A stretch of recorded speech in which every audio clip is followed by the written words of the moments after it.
Quer entender mais sobre o Oriente Médio? O My News fez uma série de especiais para membros do canal. Arábia Saudita, Irã, Líbano, Turquia, Israel e Palestina sem complicação. Seja membro do My News. Hoje, segunda, 26 de abril de 2021, eu sou Antônio Tabet e este é o Segunda Chamada para os 555 milhões de brasileiros por todo o país. Que foi. Não tem mais censo, eu posso inventar a população que eu quiser. Comigo hoje estão Mara Luque, Juliana Braga, o flautista e jornalista Jamil Chad e o jornalista e vegano Glenn Greenwald. Vamos falar da ameaça de Bolsonaro de usar as Forças Armadas contra o lockdown, das vitórias de Lula no STF, do retorno do fantasma da fome no Brasil e também de um outro fantasma, esse da Itália. Para quem é membro do canal, o trecho exclusivo vai ser sobre um projeto de lei da Assembleia Legislativa de São Paulo que pretende proibir propagandas com pessoas LGBT ou famílias homoafetivas. Não é membro ainda? Se você se cadastrar ao longo do programa, dá tempo de acessar esse conteúdo exclusivo, além de cursos, Clube do Livro, e você pode até ser colunista do My News, olha só. É isso? Vamos lá? Roda a vinheta que o Segunda Chamada está começando, Bia.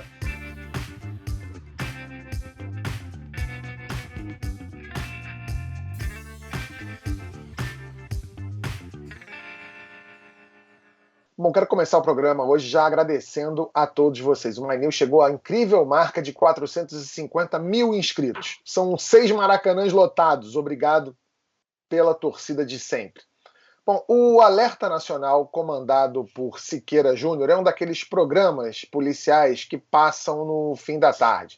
Foi nesse cenário que o presidente Jair Bolsonaro falou mais uma vez em botar as Forças Armadas na rua para fazer frente às medidas de restrição de circulação.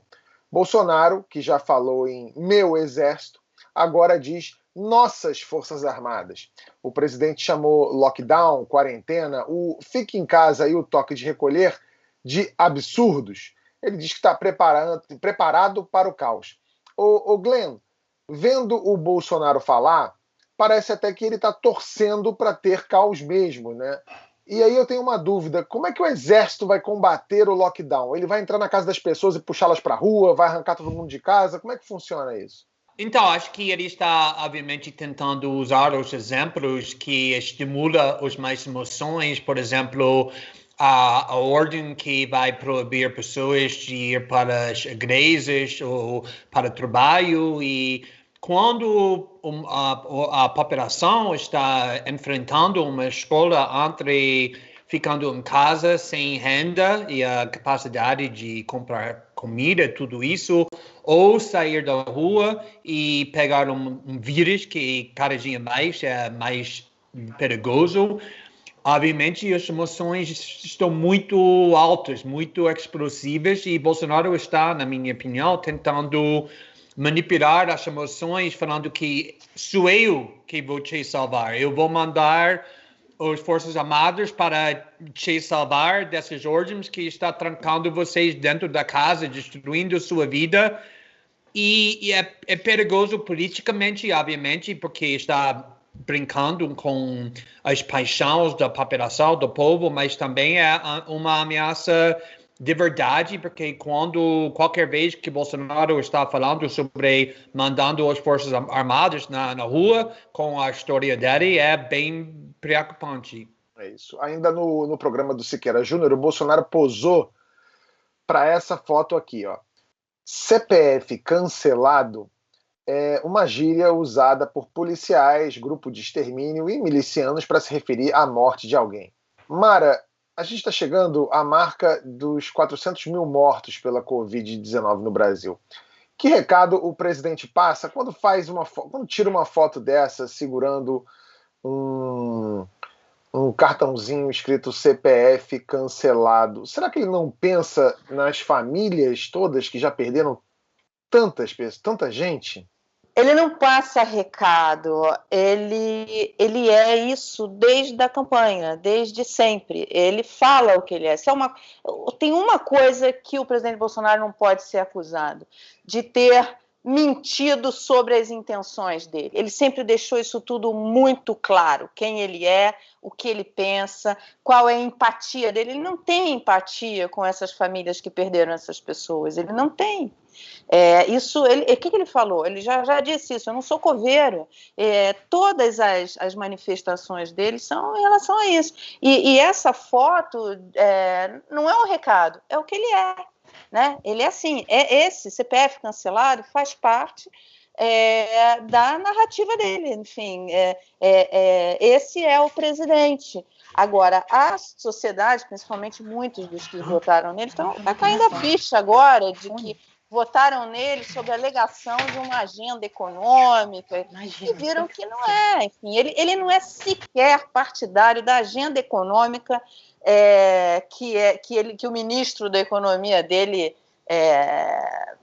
levantar, nem digo que levanta mais, porque eu já nem sei mais o que pensa Paulo Guedes diante disso tudo, mas, enfim, o fato é que ele não manda recado, ele é isso daí, CPF cancelado faz parte das conversas do presidente, isso para o presidente é muito comum. Então, para ele, ele não vê problema, 380, 400 mil, 500 mil mortes. O que ele vê problema é na CPI. Isso é algo que está deixando o presidente preocupado, pelo que a gente tem visto aí de reações dele. Aí sim ele vai se dar conta de que ter 400 mil, 500 mil mortos por falta, por uma negligência do governo, para se dizer o mínimo, é um problema. Essas famílias vão cobrar, a gente já falou isso aqui, essas famílias vão cobrar, está sendo criada uma associação dos familiares que perderam parentes para a Covid, essas pessoas vão cobrar o governo, essas pessoas estão acompanhando e vão acompanhar cada vez mais a Covid, tem famílias inteiras que foram ali dizimadas pelo vírus, esses familiares vão cobrar responsabilidade e vão cobrar na justiça, inclusive.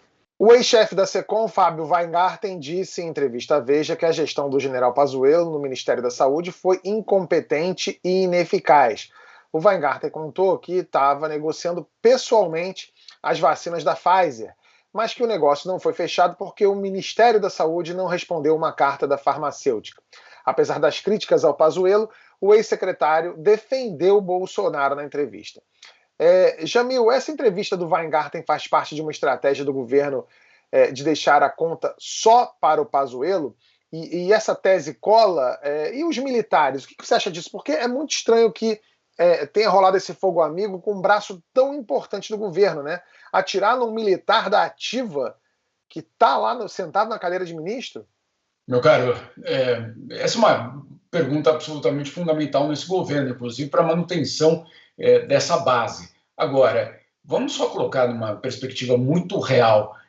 O ministro pode ser responsabilizado, sim, mas ele trabalha sob um governo que tem um líder. Então, qualquer tentativa de parar o processo num ministro, de parar a responsabilidade num chefe de pasta, ela é, no mínimo, incoerente, porque, de fato, o ministro tem e pode ter uma certa autonomia, mas o que a gente já descobriu neste governo é que os ministros respondem e têm, na verdade, uma relação muito direta com o próprio presidente. Então, você achar que numa investigação, numa CPI, no Ministério Público, como a Mara disse na questão das famílias, que, tudo bem, vamos entregar um ministro para preservar a presidência, eu acho isso de uma ingenuidade gigantesca. Mas pode ser de fato uma estratégia adotada. Quanto aos militares, a questão ali, sinceramente, é saber se de alguma forma, a entrevista ou a declaração pegou alguém ali de surpresa, ou se de fato até mesmo com esse grupo teria sido algo eventualmente negociado. O que me assusta, e o que eu acho que é uma questão aí, inclusive que o governo vai ter de lidar, é o fato de que a pressão não é só de uma CPI ou só das famílias, só entre aspas, obviamente, porque o que existe hoje em vários organismos internacionais ao mesmo tempo é uma avaliação do que acontece no Brasil. Então, você pode tentar, vamos preservar o presidente aqui ou ali, mas, por exemplo, hoje, na Comissão Interamericana, ou aqui na ONU, ou eventualmente no Tribunal Penal Internacional, ou em qualquer outro lugar, eventualmente, ninguém vai ficar satisfeito e falar, não, olha, de fato foi o sub do sub do sub que tomou a decisão. Não, o responsável é um só, né? E aí fica muito claro quem é o responsável numa qualquer cadeia de comando. Ô, Jamil, até porque você tem vários flagrantes do presidente se posicionando contra a máscara, contra a vacina, desautorizando o ministro na compra da vacina, porque lá atrás, se o Pazuello tivesse feito aquilo, a gente estaria bem mais adiantado com a vacina. Foi ele que desautorizou, ele, presidente. Então, assim, tem muitos flagrantes do presidente mostrando seu comprometimento com a negação da pandemia, enfim, indo contra todos os protocolos de saúde. E você tem, inclusive, até a declaração do próprio Pazuello, né, dizendo que ele estava obedecendo ordens do presidente Jair Bolsonaro.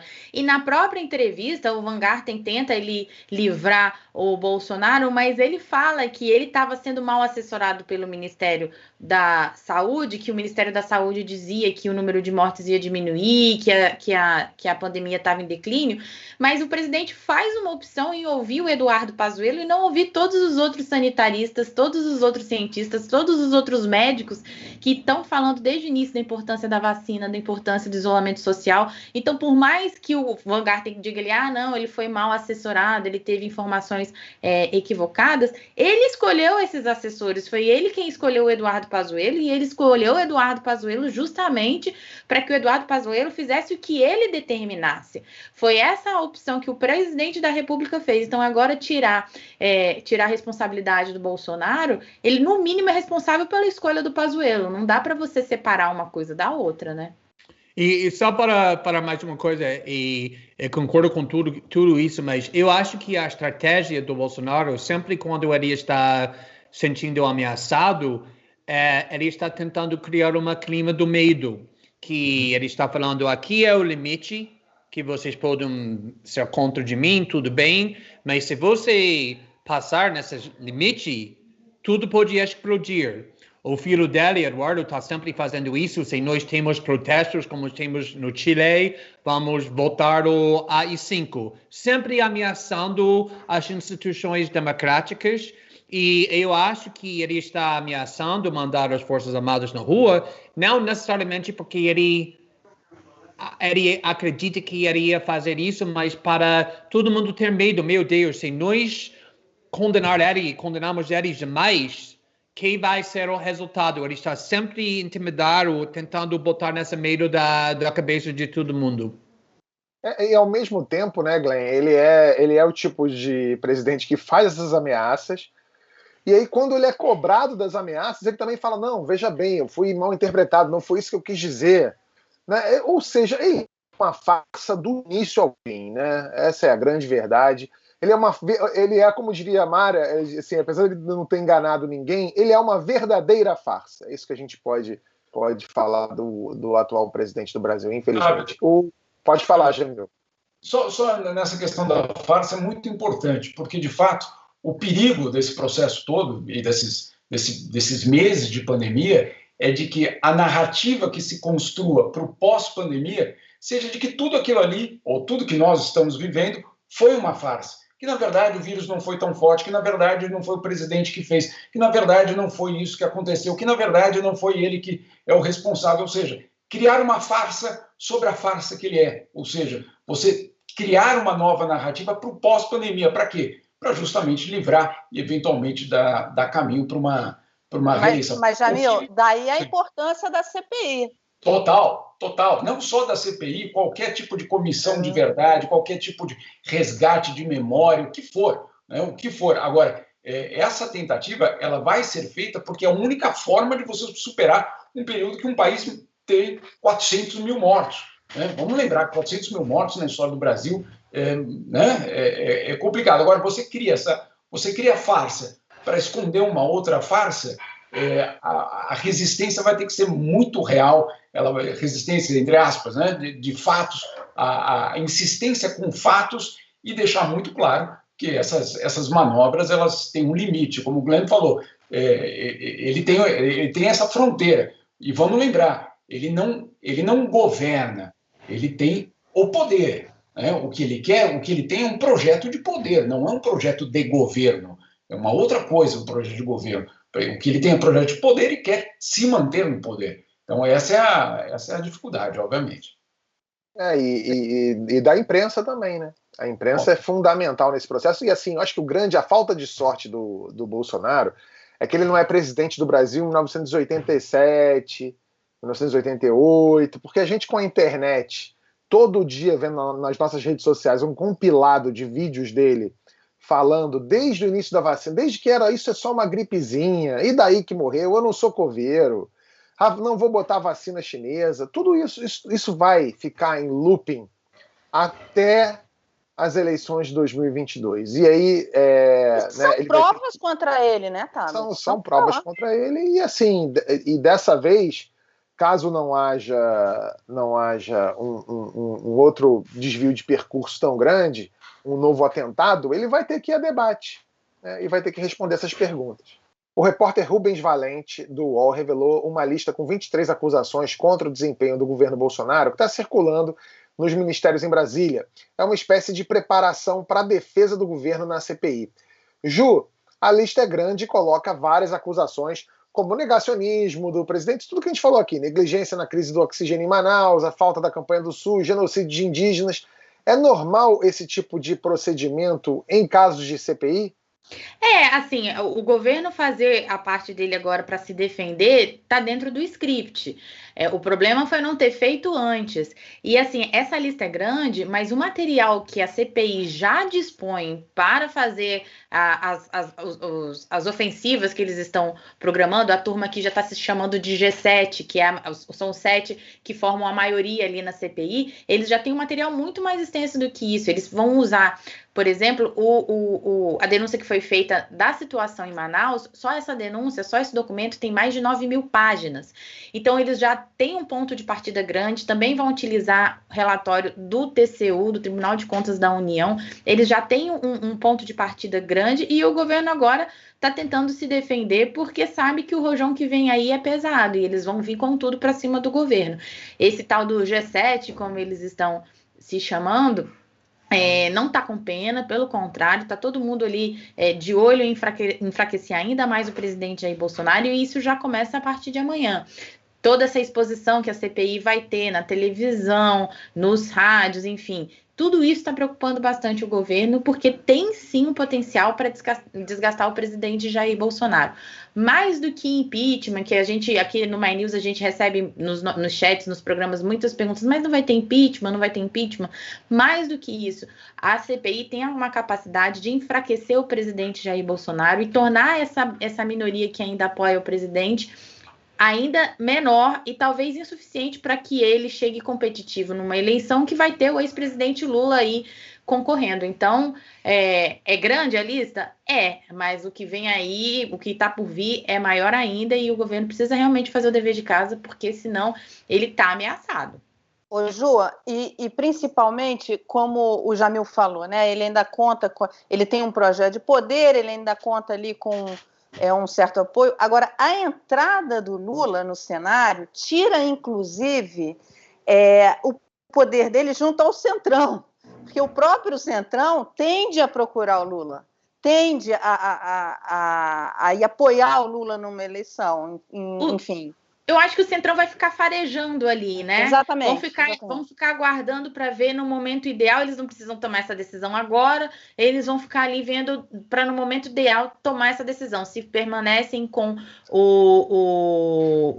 se permanecem com o presidente Bolsonaro ou se vão apoiar o ex-presidente Lula. Mas eu conversei, inclusive, com o dirigente do Centrão na semana passada, que ele me falou um negócio curioso, conversando, inclusive, já com partidos de esquerda, porque para além da aliança a presidência, eles também fazem ali os acordos deles para as alianças locais. E aí, um desses dirigentes do Centrão falou assim, eu estava com saudade de discutir, de conversar com o partido de esquerda, porque os partidos de esquerda, eles são políticos. Ou seja, são pessoas que estão acostumadas com o processo eleitoral, que o presidente Jair Bolsonaro não está, tem estrutura partidária, sabem a importância dessas alianças. Então, para além de todo esse discurso ideológico, para além de todo esse desgaste que o presidente Jair Bolsonaro deve ter com a CPI, tem aí o Centrão também de olho nas questões pragmáticas deles. E o Centrão é muito pragmático. Essa aliança vai me favorecer no estado tal, no estado Y, esse partido tem estrutura para me apoiar, então eu vou com ele. O presidente Jair Bolsonaro até agora não tem partido. Hoje a gente está falando aí de PMB, Partido da Mulher Brasileira, é um partido muito pequeno, que não tem recursos, que não tem estrutura.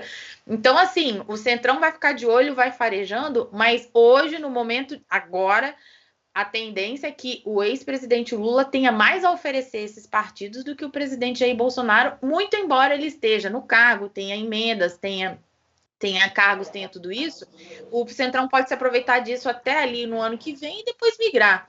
Então, o presidente tem que ficar de olho mesmo. É muito interessante porque quase tudo mudou para o Bolsonaro em comparação da eleição de 2018, quando era quase impossível machucar o Bolsonaro. Não tinha a menor importância que a gente estava relatando, divulgando, falando, porque ele tinha um grupo muito grande, muito forte atrás dele.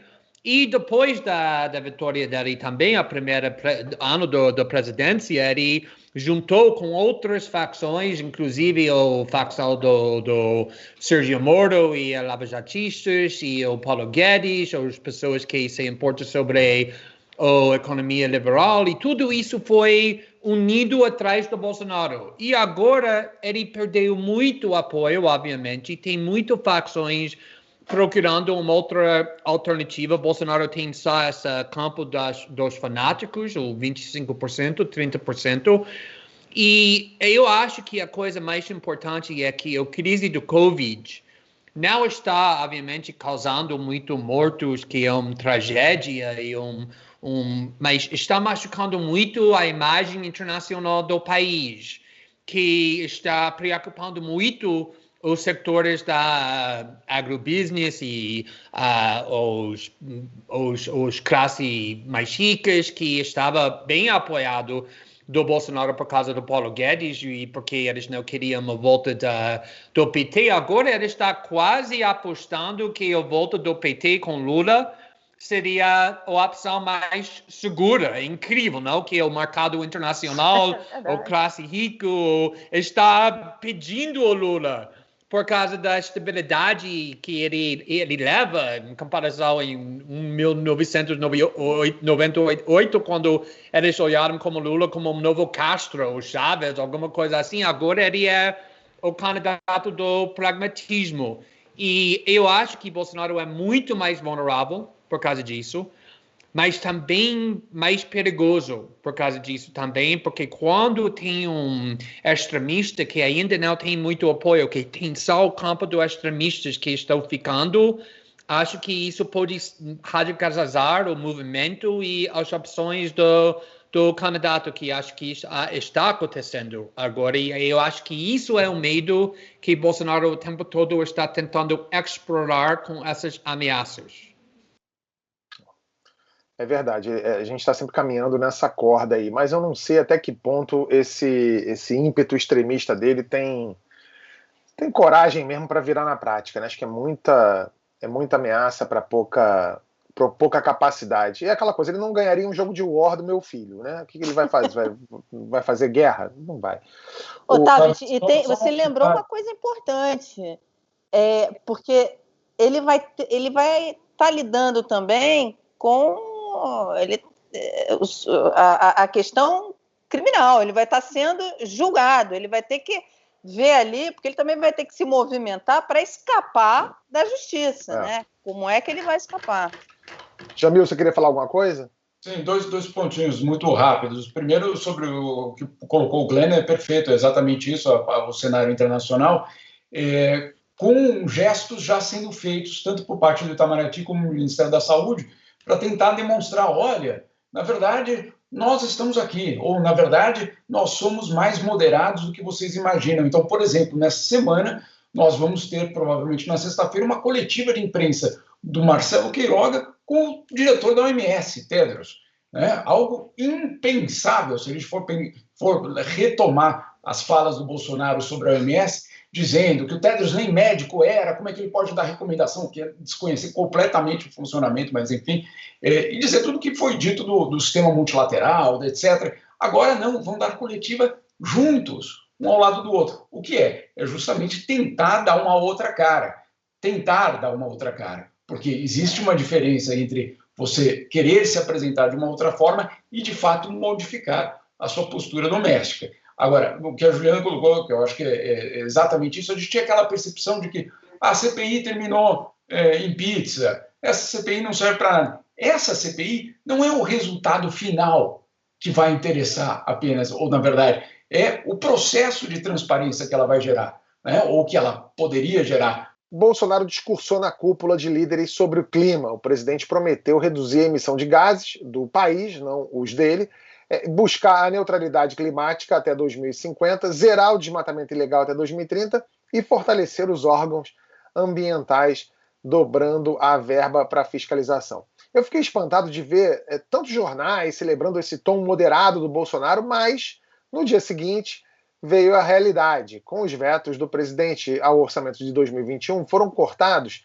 240 milhões de reais do Ministério do Meio Ambiente. A duplicação de recursos nem aparece no orçamento. Jamil e Glenn, vocês que conhecem muito bem de política internacional, só esse discurso basta? Não, olha, de fato, logo que terminou o discurso, eu falei com vários dos embaixadores estrangeiros aqui e todos falaram. Ele vai precisar meses para provar todas as palavras desse discurso, porque o que é que o mundo quer? O mundo quer provas do Brasil, não discurso. E o discurso, você pode até ter um tom mais moderado ou menos moderado, mas a credibilidade do país é tão baixa, é tão reduzida, que um discurso do presidente Bolsonaro hoje pouco significa. Né? Agora, qual que era a expectativa? A expectativa era de que nos próximos meses nós vamos ter tudo que foi prometido. Não vai ter.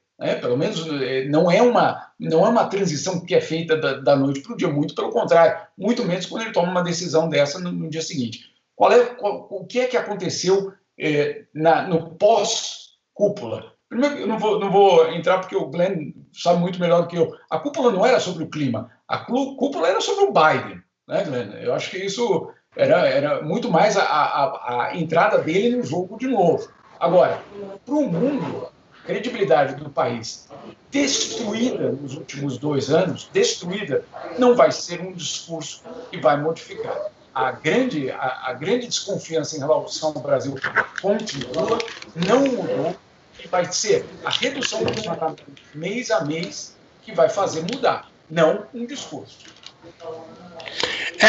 Eu concordo com o Jamil completamente. A credibilidade do Bolsonaro no Oeste, geralmente, nos Estados Unidos especificamente, já é muito baixa, muito pouca, porque ele foi bem associado com a imagem do Trump. Ele foi um das únicas aliados do Trump e a classe do elite nos Estados Unidos, a mídia, a grande mídia, e a classe política ficava 5 anos quase com só uma prioridade, que foi destruir o Trump.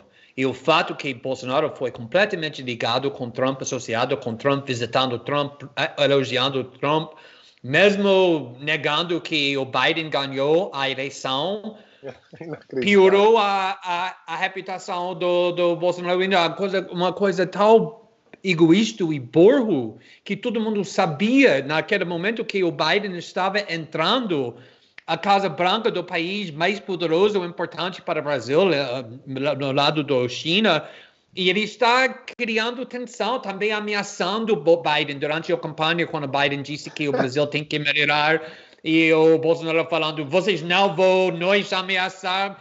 E, então, a reputação do Bolsonaro é destruída. Ele nunca pôde recuperar. Mas o problema é que a política e a mensagem do governo Biden sobre a questão do clima é que nós não podemos esperar. É uma crise, é uma emergência. Não tem mais 10 anos, ou mesmo mais 2 anos. Precisamos proteger a Amazônia. Então, quando tem brasileiros, por exemplo, Marina Silva publicou um artigo no Guardian, também outros no New York Times, falando que não confia em Bolsonaro, não dar esse dinheiro para Bolsonaro, ele não vai usar isso para proteger a Amazônia, ele vai usar isso para ganhar a eleição e destruir a Amazônia mais ainda. Eu estou ouvindo muitas pessoas falando, mas que é a nossa alternativa? Que precisamos fazer? Só esperamos mais 2 anos? Quando a Amazônia está sendo destruída, precisamos fazer alguma coisa. Então, eu acho que isso é um perigo, mas ninguém confia no governo Bolsonaro. É muito triste que a imagem do Brasil no mundo, no cenário internacional, é mais abaixo do que nunca. Quando pessoas estão pensando em Brasil, eles estão pensando sobre doenças, o variante, o fascismo, o autoritarismo, Bolsonaro ligado com Trump, e vai demorar muito tempo para o Brasil recuperar a reputação com outros países.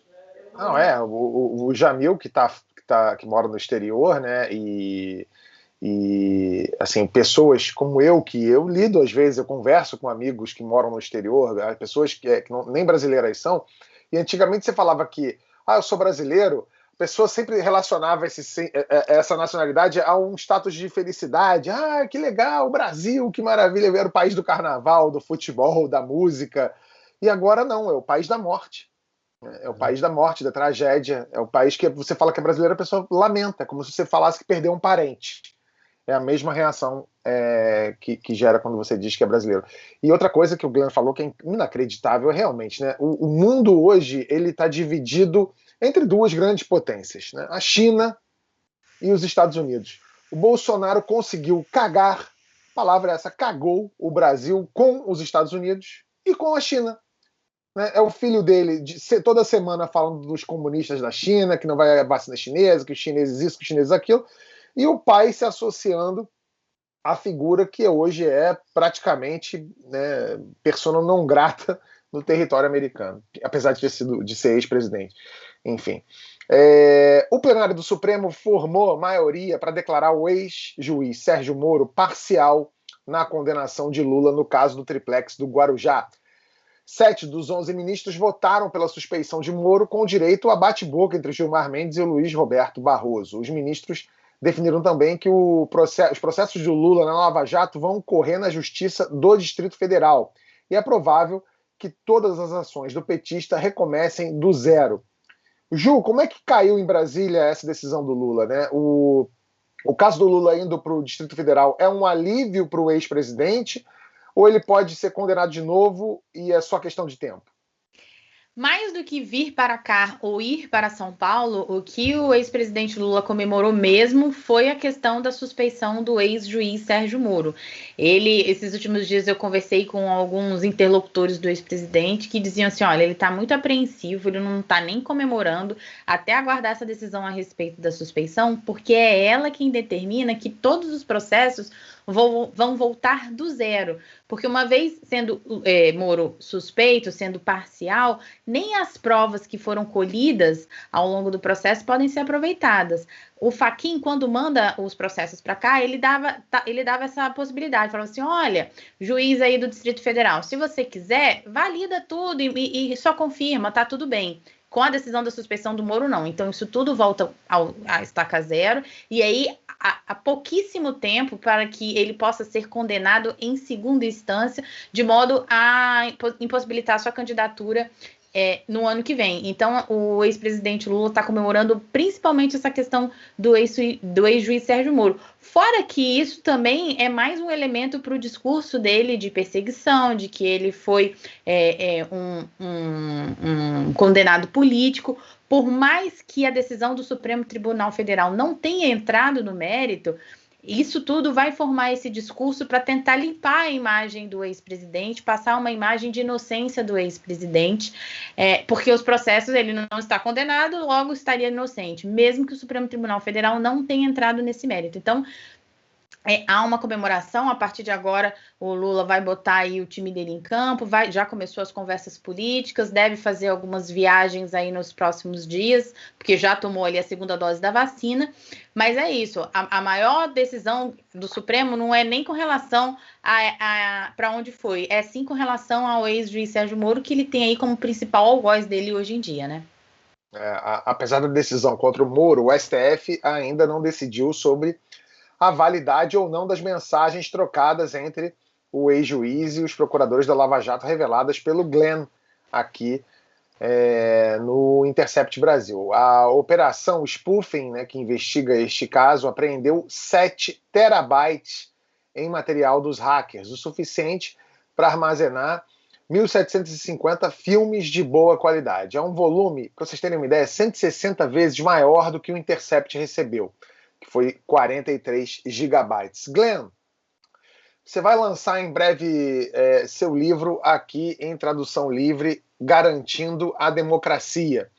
Você tem mais bomba para sair dessas mensagens ou o mais importante já veio a público? O livro que vai sair aqui no Brasil provavelmente não vai ter novas revelações, é mais para contar a história sobre como foi para fazer o jornalismo com todas essas ameaças e por que foi tão necessário para a democracia brasileira, não só para divulgar a verdade sobre a Operação Lava Jato e o ex-juiz Sérgio Moro, mas também para enfrentar o governo Bolsonaro no momento quando ele era mais forte, quando ele tinha esse apoio unido que estávamos discutindo um pouco antes, com muitas facções, porque pessoas tinham muitas questões sobre como vai ser a democracia brasileira.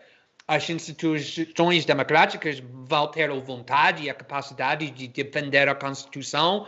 E para mim, esse livro foi mais sobre mostrando o valor da imprensa livre numa qualquer democracia, não só aqui no Brasil, mas qualquer democracia, e quando o jornalismo é feito na forma certa, e eu trabalhava com jornalistas incríveis, muito corajosos, jovens brasileiros, outros veículos, Folha, Veja, que apoiava Moro durante muitos anos. Na realidade, acho que isso mostra o valor do jornalismo, e para mim o livro é mais sobre isso do que as revelações específicas da Vaza Jato. Glenn, logo depois que o Intercept revelou as mensagens, você veio a segunda chamada ainda em junho de 2019.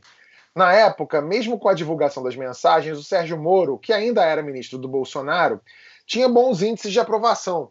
Qual é a sua análise sobre a situação política hoje do Sérgio Moro? Você vê ele como um possível candidato para 2022?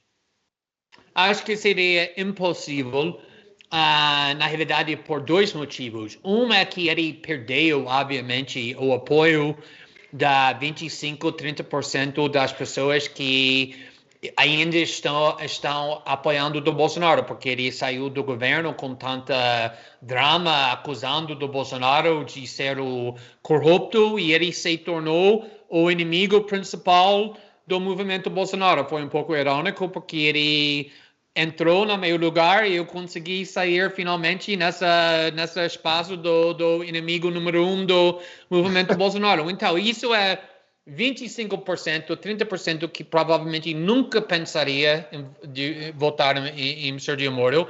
E, obviamente, a esquerda brasileira nunca votaria no Bolsonaro. Isso é mais 30%, 35% que nunca vai ser disponível para ele.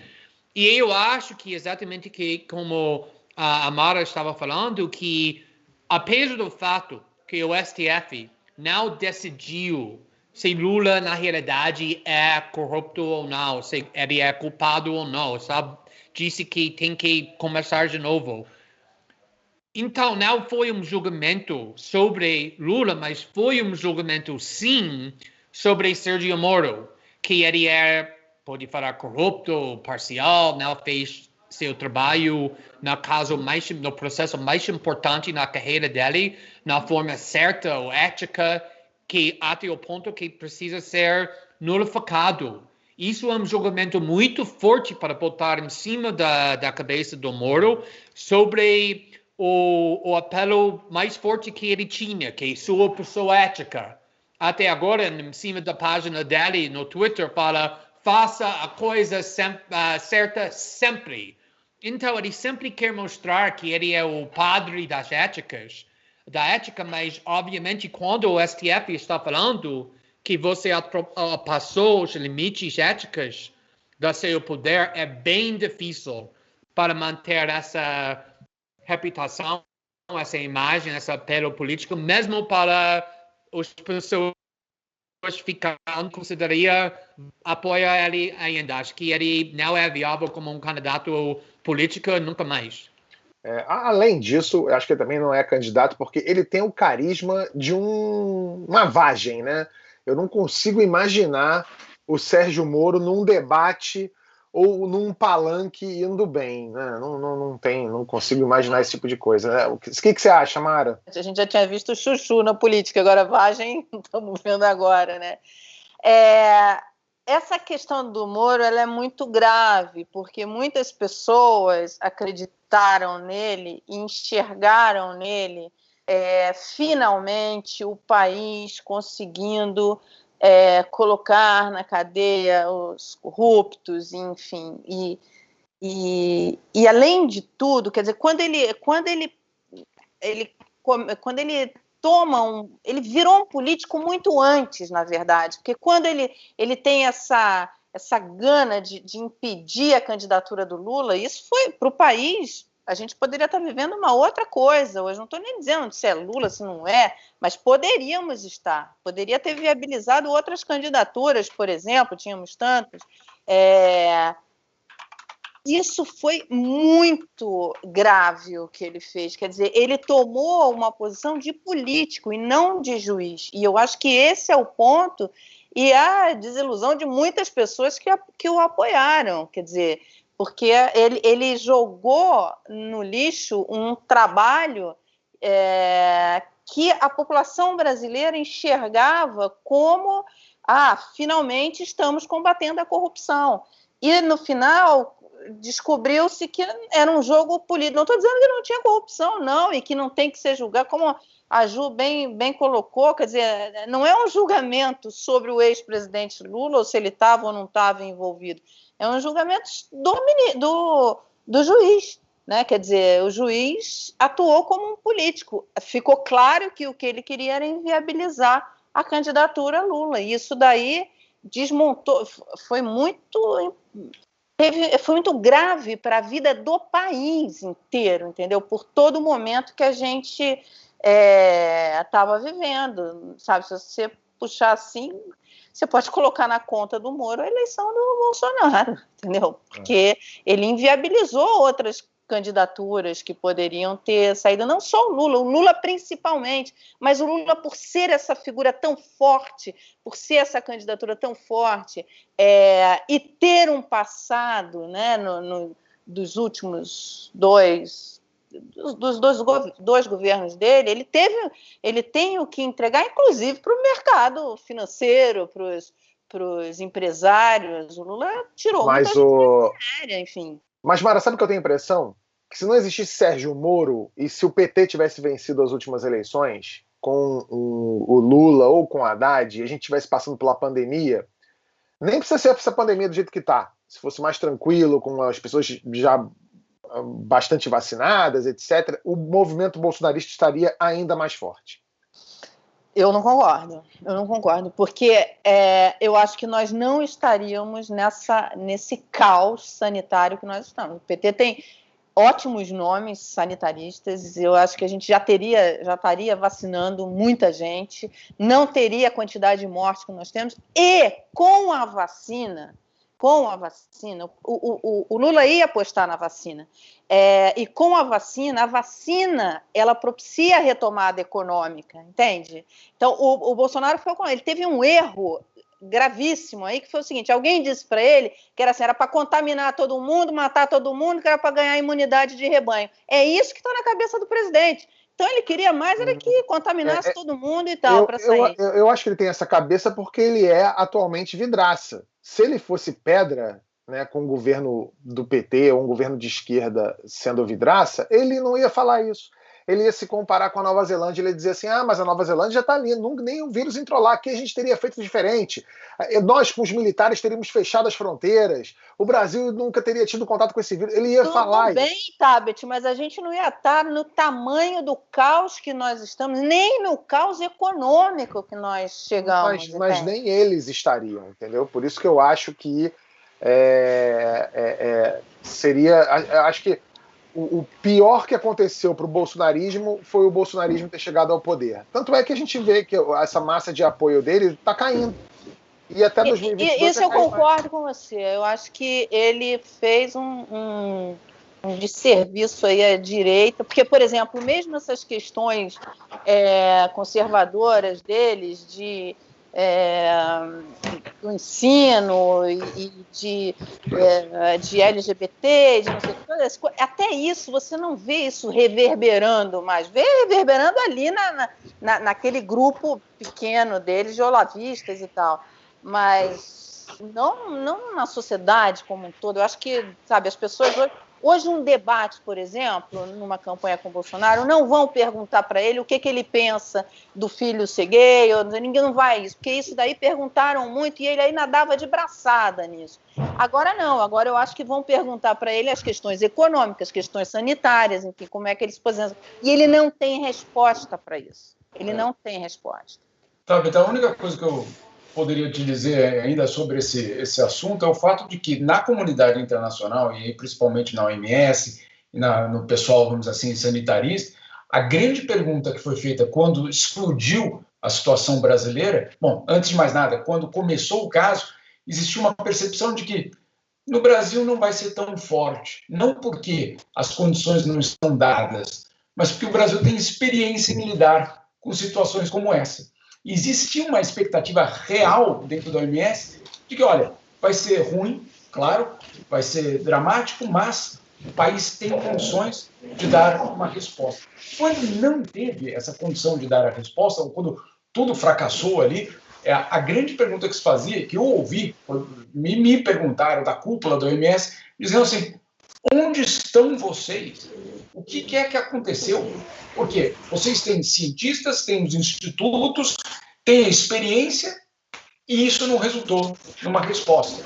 Então, a expectativa internacional era de que o Brasil tinha capacidade de dar resposta. Se tinha mesmo, não sei. Né? De repente, era só uma percepção também. De repente, era só uma construção que foi feita ao longo de décadas. Mas Jamil, o país tem uma história no programa de imunização, em outros episódios, entende? Eu acho que por isso essa percepção. Então, isso a gente tinha montado. O problema é que o presidente desautoriza. Não, mas olha, pela primeira vez, na semana passada, houve uma reunião do chanceler com a direção da OMS. Não estou defendendo a OMS, porque a OMS cometeu erros absurdos durante a pandemia, mas saber, e aí, o que fazemos? Como lidar com isso aí de uma forma coordenada?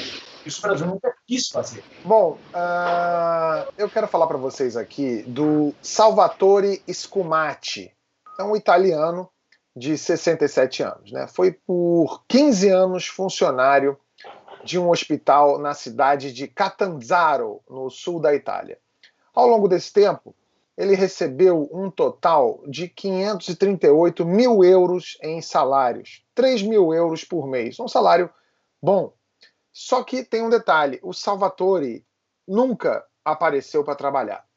Logo no começo da carreira dele no hospital, ele ameaçou um diretor para não preencher um relatório disciplinar. Depois disso, o diretor decidiu ignorar a existência do funcionário e, por consequência, as ausências do Salvatore. Anos depois, o hospital mudou de diretor e o novo chefe nem sabia que o Salvatore existia. A polícia agora investiga o Salvatore por fraude, extorsão e abuso de poder.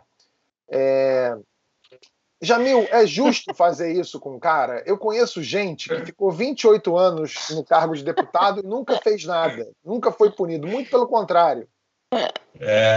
Ganhava passagem aérea, né? Inclusive, etc. Olha, vamos só também colocar uma outra questão, que aí, às vezes, no Brasil, a gente tem essa percepção, não, de que essas coisas só acontecem no Brasil, não, elas acontecem em muitos lugares do mundo, é uma coisa muito profunda, esse fenômeno humano. Agora, também vale lembrar que o próprio Chirac, quando era prefeito de Paris, também criou funcionários fantasmas e foi condenado por isso. Então, não é uma exclusividade, vamos dizer assim, do mundo latino, etc. Fica muito claro que ali... Agora, se é justo, não é, né? Porque... Isso acontece nos Estados Unidos, Glenn?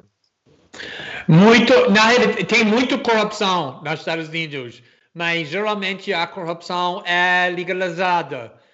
E esse tipo de corrupção a gente nem precisa fazer exatamente porque toda outra forma da corrupção é permitida. Mas exatamente o que eu queria falar, essa história me lembra muito do gabinete do Flávio Bolsonaro, onde todo mundo recebendo um salário mais ou menos bom, mas nunca aparecendo, inclusive o mãe e mulher da miliciano. Então, acho que nem precisamos olhar para a Itália para ver isso, podemos olhar muito perto daqui para ver a mesma coisa. Então é isso, a gente vai agora para o conteúdo extra exclusivo para membros do My News. Se você não é membro, clica no botão azul aqui embaixo. A gente vai falar do projeto de lei na Assembleia Legislativa de São Paulo que é impedir pessoas LGBTQIA+, de participarem de campanhas publicitárias. O conteúdo de membros fica na aba da comunidade e na playlist Membros. Para quem não é membro, tem o Quarta Chamada na quarta-feira com Marilis, Mara, Gil Braga e convidados. A gente volta na semana que vem e se você é membro, até daqui a pouquinho.